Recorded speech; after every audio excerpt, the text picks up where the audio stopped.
Bonjour à tous, pendant un an je vais vous présenter un film par jour, soit 366 films dans l'année. Aujourd'hui on est au 137e film, Man on the Moon.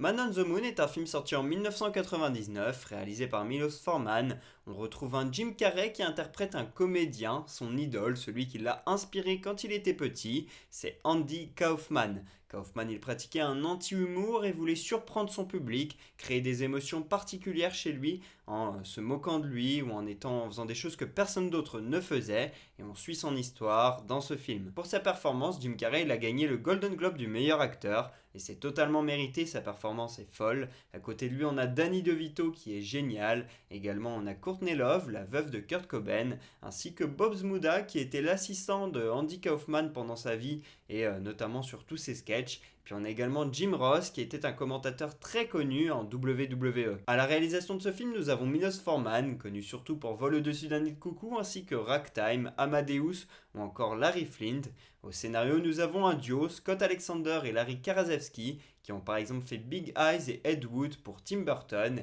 Et à la musique, on a le groupe R.E.M., surtout connu pour la musique Losing My Religion. Par contre, ce film au box-office a été un échec. Il a rapporté une quarantaine de millions de dollars environ, soit à peu près la moitié de son budget. Donc c'est un gros échec. Mais pourtant aujourd'hui, le film il est reconnu, et notamment la performance de Jim Carrey, que tout le monde acclame. Si je vous parle de ce film aujourd'hui, c'est parce que Andy Kaufman est décédé il y a 40 ans jour pour jour. C'était le 16 mai 1984, il n'avait que 35 ans.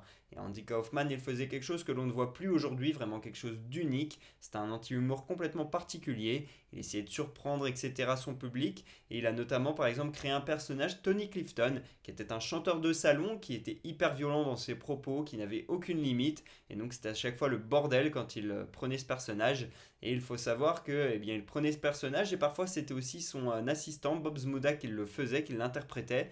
Et donc ils se retrouvaient dans la même pièce l'un que l'autre. Et donc certaines personnes pensaient que Tony Clifton était quelqu'un de réel, à quel point voilà, il était capable de mettre la confusion, cet Andy Kaufman. Pareil, il est devenu champion de catch mixte. Ça, c'est pareil, c'était pour provoquer les gens. Il combattait que des femmes et refusait de combattre des hommes. Donc forcément, les gens le détestaient pour ça parce que c'était injuste. Il a aussi, par exemple, lu des livres sur scène. C'est-à-dire que les gens venaient voir son spectacle et il lisait juste un livre.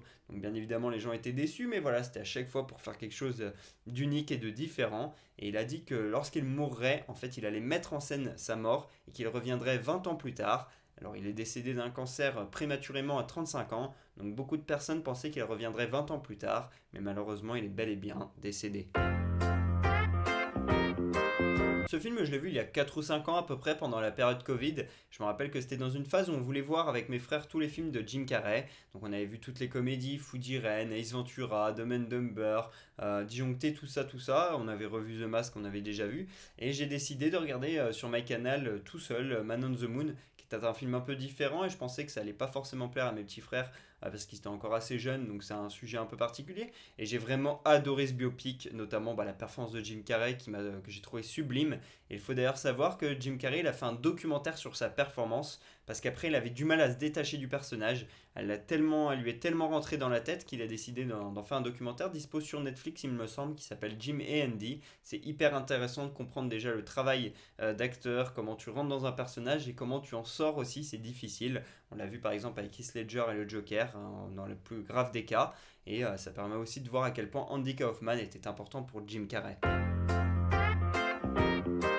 Je mets un 18 sur 20 ce film, déjà pour la performance de Jim Carrey. J'aime aussi beaucoup les personnages secondaires qui apportent tous quelque chose, notamment Danny DeVito qui est vraiment excellent. Et puis je trouve que ça retrace très bien la vie d'Andy Kaufman. On comprend quel homme il était, à quel point il crée une sensation particulière chez son public, mais aussi comment est-ce qu'il était quand il était enfant, etc. On voit vraiment un beau biopic, je trouve qu'il est super bien fait. Et voir Jim Carrey dans ce genre de rôle, j'ai trouvé ça exceptionnel. Donc voilà, je mets un 18 sur 20, je me suis régalé dans ce film. Première anecdote, pendant le tournage, les producteurs voulaient virer le réalisateur Milos Forman, mais Jim Carrey il a dit que si le réalisateur partait, alors lui aussi. Alors forcément, les producteurs, ça les a un peu calmés, ils ont rongé leurs freins, ils ont décidé de garder Milos Forman. Deuxième anecdote, Jim Carrey est un jour arrivé sur le tournage en disant que c'était Tony Clifton, le personnage interprété par Andy Kaufman, qui lui avait cassé le nez, il était donc en sang. Il a dû faire un examen médical pour vérifier que son état de santé, notamment mental, était apte à reprendre le tournage. C'est vraiment un film qui l'a profondément marqué. Troisième anecdote, Jim Carrey a demandé à tout le monde pendant le tournage à ce qu'on l'appelle Andy Kaufman. Si on l'appelait Jim, eh bien c'est simple, il ne répondait pas. Même son chauffeur l'appelait comme ça alors qu'il le prenait le matin très tôt pour l'emmener sur le tournage et qu'il le ramenait pareil très tard le soir pour le ramener chez lui.